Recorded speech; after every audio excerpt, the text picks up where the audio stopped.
Hello बच्चों, I am a teacher for this question. So in this question, which of the following statements correct with reference to elastic collision between two bodies?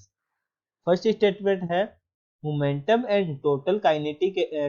energy are conserved but kinetic energy may change into some other form of energy. ठीक है, तो देखिए sentence को अगर हम देखें तो during elastic collision between two bodies, ठीक है, तो क्या होता है जब कोलिजन होता है टू बॉडीज के बीच में at the point of maximum deformation, at the point of maximum deformation, ठीक है, क्या होगा जो हमारी पोटेंशियल एनर्जी होगी stored in bodies deformation is maximum, ठीक है, तो हमारी जो potential energy stored in bodies deformation is maximum, so kinetic energy of system is maximum, so हम कह सकते हैं थस ड्यूरिंग द कोलिजन, ठीक है, during the collision kinetic energy of system is not conserved, ठीक है, kinetic energy of system is not conserved, ठीक है, the kinetic energy is conserved only if just before and just after the collision,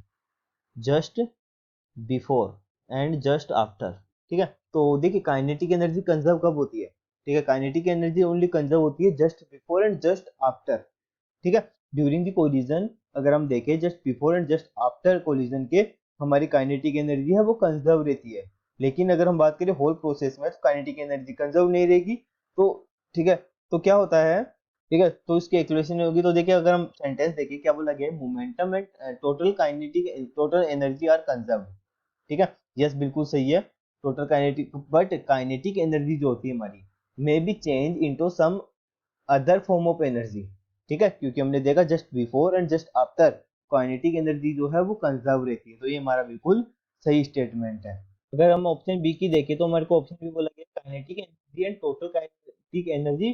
both conserved but momentum is only if two bodies have equal masses, ठीक है, तो देखिए अगर हम बात करें मासेस की, मासेस अगर इक्वल नहीं होंगे तो भी मोमेंटम तो हमारा कंजर्व रहेगा, ठीक है, मोमेंटम तो हमेशा क्या रहता है कंजर्व रहता है, तो ठीक है ये स्टेटमेंट हमारा गलत हो गया,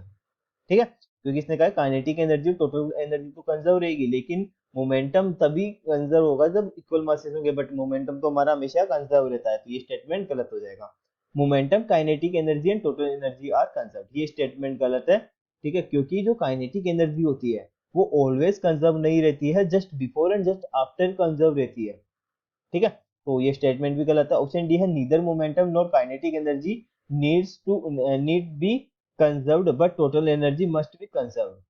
ठीक है, यानी कि नीदर मोमेंटम और काइनेटिक एनर्जी कंजर्व नहीं है but total energy must be conserve, ये स्टेटमेंट भी गलत है, सो ऑप्शन ए इज और correct answer. I hope you understand the solution, thank you.